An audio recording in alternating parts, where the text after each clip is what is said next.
Hi, my name's Emma Long. I'm a senior lecturer in American Studies here at the University of East Anglia. So today the US Supreme Court is closely associated with civil rights and civil liberties cases, and it can be difficult to imagine that that hasn't always been the case. Although cases which consider the rights of individuals against the power of the state are actually not the majority of the Supreme Court's work, they're often the cases which involve big constitutional questions, have major consequences for many people, and tend to be among the most politically controversial. So we hear more about them than we do many of the court's other cases. So in this course we're going to look at some of the landmark cases decided by the court. That is, cases that established a new area of law or set new important precedents for the lower courts to follow.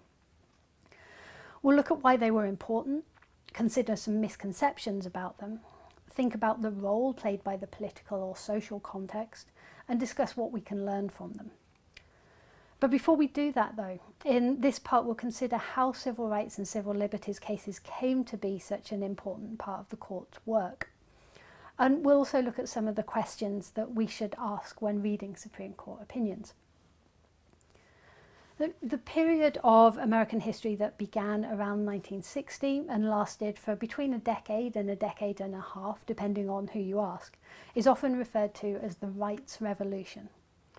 A period of almost unprecedented social protest and political activity across the United States shifted debate towards the proper relationship between the individual and the state in modern America. Political liberals, in the tradition of the early 20th century progressive movement, asserted that the state could be a force for good in society, that its responsibility to protect citizens included taking actions that would affirmatively support social justice. At the same time, a new language of rights emerged, the rights of individuals not only to be protected by the state, but protected from the state when its power became too overbearing. And the Supreme Court was deeply involved in these issues.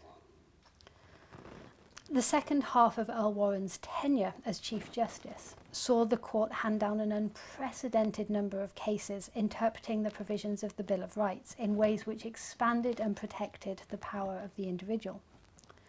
And while desegregation in Brown versus Board of Education from 1954 is sometimes considered to be the Warren Court's biggest legacy, the court's rights revolution really didn't begin until 1961. Between then and Warren's retirement in 1969, the court, among other things, expanded the rights of criminal suspects to include the right to a lawyer, the right to silence, and the right to be clearly informed of these rights, reinforced the need for a police to obtain a warrant before searching a property, established the principle of one man, one vote, expanded protections for free speech and free association, reinforced the principle of freedom of the press, and upheld the constitutionality of key civil rights legislation. It was a remarkable period of social, political, and legal change, the legacies of which we still see today. But if it wasn't always like this, what brought the changes? Now, this is a complex question, and historians have suggested a number of different factors, but we'll just look at a few here.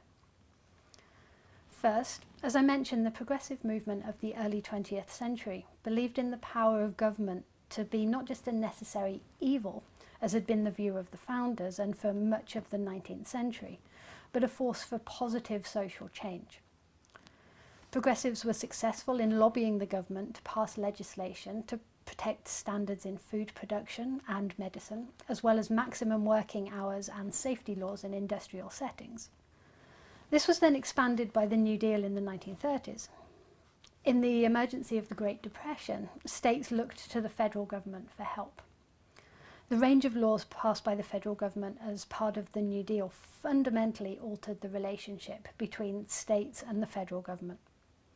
And it also changed public attitudes. Now the federal government was expected to become more active in the economy and social welfare issues.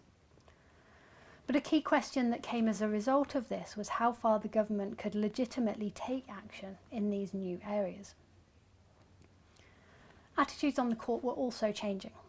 New justices were appointed who believed that the court had a role to play in this new understanding of the role of government, that the law and constitution had things to say about social justice, and that the court was qualified to speak on those issues. At the same time, the court was also being asked to define the key provisions of the 14th Amendment, due process of law and equal protection of the laws. What did these phrases actually mean? What did and didn't they protect? After a while, the justices began to argue that at the very least, many of the provisions of the Bill of Rights, the first 10 amendments to the US Constitution, were key parts of these terms. And they began the process that is known as incorporation, which is reading those provisions of the Bill of Rights into the phrases of the 14th Amendment. Now, this is crucial to understanding the rights revolution, because until this point, the Bill of Rights applied only to the federal government and not to the states. But the language of the 14th Amendment applies explicitly to the states. So incorporation meant slowly the provisions of the Bill of Rights were applied to the state governments as well as the federal government. So there are still a few exceptions, but most of the provisions of the Bill of Rights now apply to the states. There is no doubt that the rights revolution represented a period of enormous judicial activism, and today many of the debates about the role of the court are legacies of this period. Was it too activist? If so, how should the court show more restraint? Should the legal precedents established by the Warren Court stay, or should they be overturned as having been inappropriate in the first place? Would overturning precedent be judicial activism or judicial restraint? These questions continue, and there are no easy answers. Now, before we turn to look at some of the cases that the court heard either during the era of the rights revolution or as a legacy of it, we should think briefly about the kinds of questions we might ask when reading Supreme Court opinions. There are 6 key questions that can help us better understand the court's rulings. First, what was the main ruling in the case? So, who won and who lost? But this is only the start, not the end of the questions that we need to ask. Second, what was the size of the majority? Was it a unanimous decision, or was it a narrow 5-4 decision? The larger the number of justices in the majority, the more likely that there was consensus on the issues involved, whereas a close decision suggests that there was disagreement.